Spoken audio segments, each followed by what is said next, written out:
This meeting is being recorded.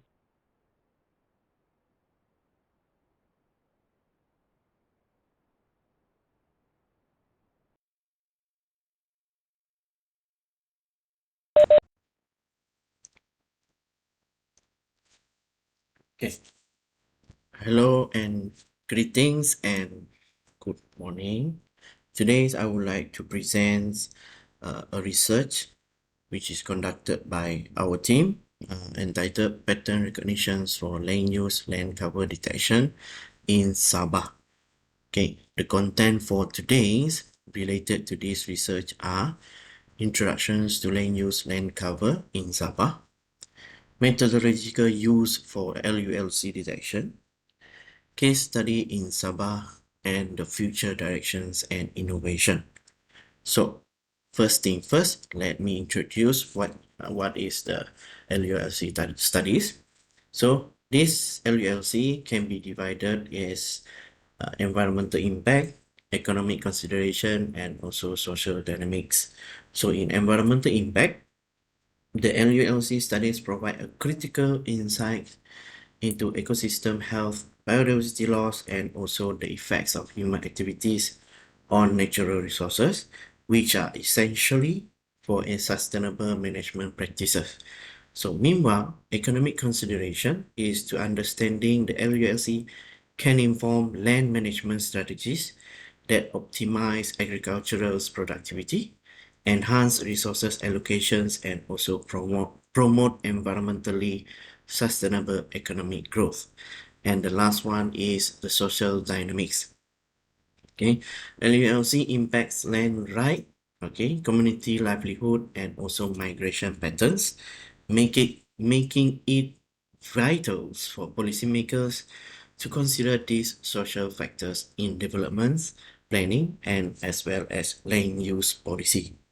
So, the overviews of pattern recognition techniques that we can see is the traditional methods, okay, which is traditional techniques such as visual interpretation, photo interpretation, and also relies on expert knowledge and manual analysis, which is often limit scopes and speeds of the LUSC assessment. So, machine learning approaches offer a sophisticated algorithms that automate classification processes, improve accuracy, and also efficiency in identifying land cover types from diverse dataset. And the last one is that the deep learning innovations, which is represent a significant advancements in LULC detection, employing neural network, which is AANN, okay, to extract complex patterns from imaginary, thus enhance detection capabilities in varieties of the environment. So here, the challenge that in LULC detections are the data quality and availability, complex landscape, and the last one is the integrations of multi-sources data. Okay, in data quality availability, the effectiveness of LULC studies is contingently on high quality, really readily available dataset, and issues such as incomplete datasets can hinder the accuracy analysis and also the decision making. Okay, next is the complex landscape, which is Sabah is actually diverse with the ecosystems and varying landforms poses challenges in LUSC detection. So as they are required sophisticated method to accuracy capture intricate patterns and also the features. So how now is the integrates of multi-sources data. So effective LULC analysis demanding on integrations of various data sources, which is a satellite image and also socioeconomic data, processing posing the challenges in harmonizations and interpretations of disparate dataset. Okay, so the next one is the methodological LULC detection. So the first thing first is the satellite image, okay, which will be used in land use land cover changes detections, providing high resolutions data that are captured various land characteristics across different temporal scales for analysis, ground truth data, which is ground involved with the fields verifications and survey to ensure accuracy in LULC classification, serving as a benchmark against which satellites derived classifications can be validated. And the next one is the data cleaning techniques. Okay, after we capture, we obtain the satellite image, we on sites on the verification, and the last one is we need to do is the data cleaning techniques. So these techniques are very important or essentials for removing anomalies and inconsistencies in datasets, improving the qualities of the inputs used in subsequent LUSC analysis, and also the model training. So the pattern recognitions of the algorithm is divided into three. Okay, the first thing first definitely is supervised learning model, which is utilize labels dataset to train algorithm, enabling them to learn the underlying patterns in LUSC data and also improve classification accuracy for various land types. The second one is unsupervised classification, unsupervised learning model, which is group LULC data without prior label, identifying natural cluster in the dataset, which can reveal the new insights into land cover patterns and changes. And the last one is the hybrid approach. This hybrid approach combines both supervised and unsupervised learning classification technique, leveraging their strengths to enhance classifications, performance, and also minimize the errors in LULC detections processes. So the evaluation techniques is the first thing first is accuracy assessment. We will run the accuracy assessment, which is evaluate the performance of LULC classification by comparing predicted classifications to actual ground truth data and also quantifying the effectiveness of the methodology. After that, we go for the kappa coefficient, which is provide a statistical measures of the inter-rater agreements for categorical items, accounting for the chance agreement, and it is very crucial for evaluating the reliability of LULC classification. The next one is confusion metric analysis, which is offer a comprehensive views of the classification result, presenting true positive, false positive, and also true negative as well as false negative to derive actionable insights into model performance. The last one, the next is the case study, which is the LULC that apply into the Sabah. So we can see that the deforestation analysis is utilize the machine learning techniques to identify the deforestation patterns in Sabah, highlighting the area of significant ecological change and contributing to the forest management strategy. Biodiversity impacts, which is the sections evaluate how deforestation affect the rich biodiversity of Sabah, emphasizing the changes in the species distributions and ecological balance due to the habitat loss. And the last one is the policy implication. The discussions on how the findings from the pattern recognitions can inform the local and national policies to improve conservation effort and also sustainable land use planning. The urban expansion detection through satellite data utilities, impacts on local communities, and also the infrastructure development. So here, overviews, the first thing is satellite data utilizations, the overviews of the method used for analyzing satellite image to detect the urban growth in Sabah, providing insights into spatial patterns, developments over time.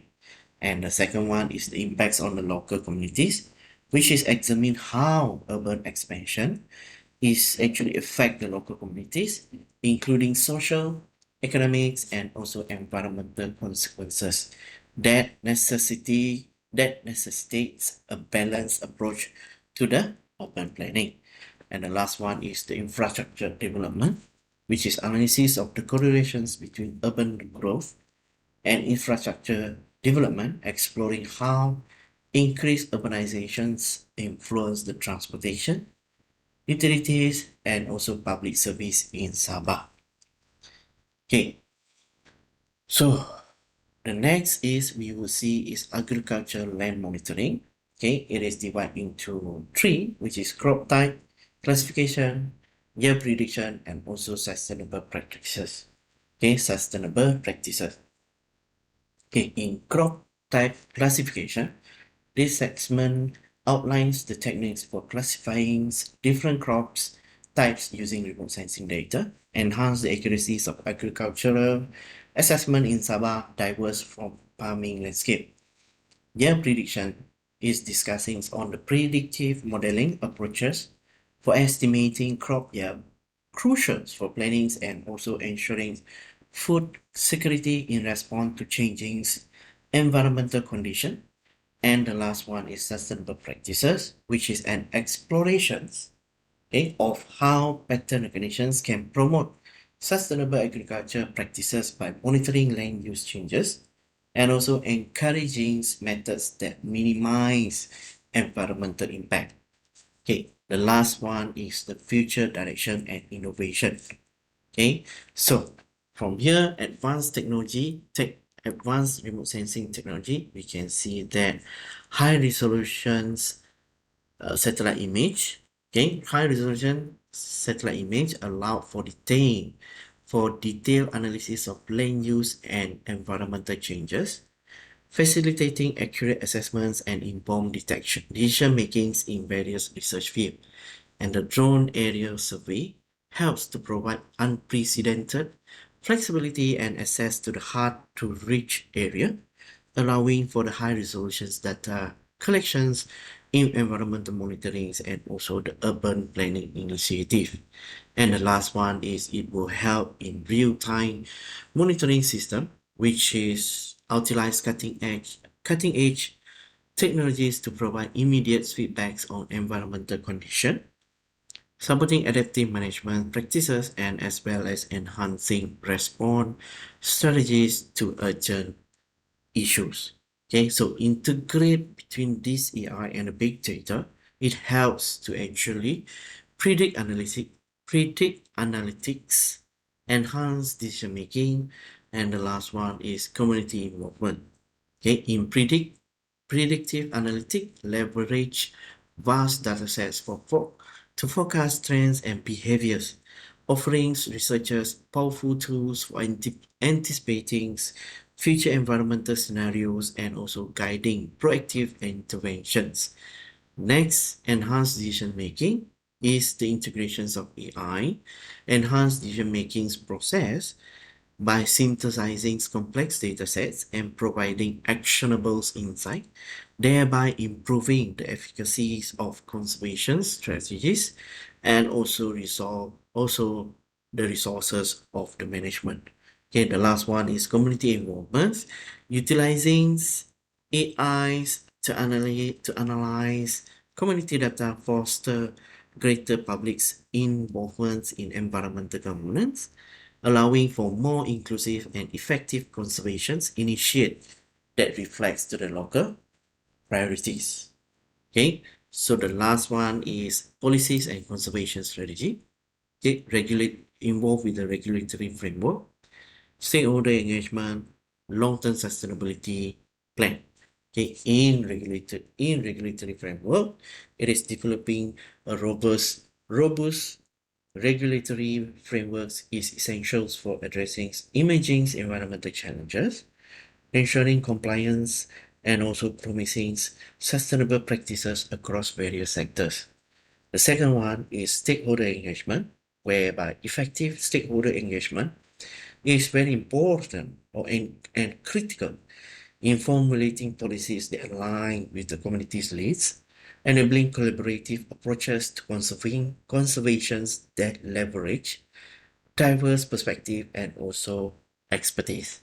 Okay, and the last one is long-term sustainability plan, which is implementing long-term sustainability plan is vital for forecasting resilience and ecosystem, ensuring that current practices do not compromise future environmental health and also resources availability. And that's all for today from my presentation. Thank you.